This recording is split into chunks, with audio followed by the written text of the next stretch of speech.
To use your flight credit on Expedia, start by going to Expedia.com and logging into your profile or registering if you haven't already. The website features a language changer, list of properties, support, trips, and profile information at the top of the screen, as well as a search bar in the middle where you can look for flights, hotels, and more. Using your flight credit is a straightforward process.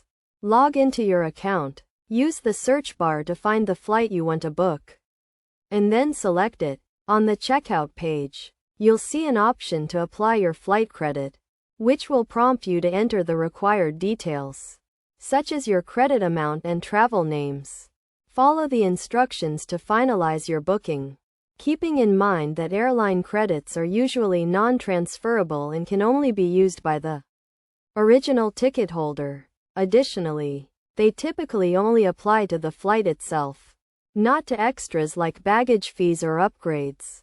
By following these steps, you can easily apply your flight credit when booking a flight on Expedia.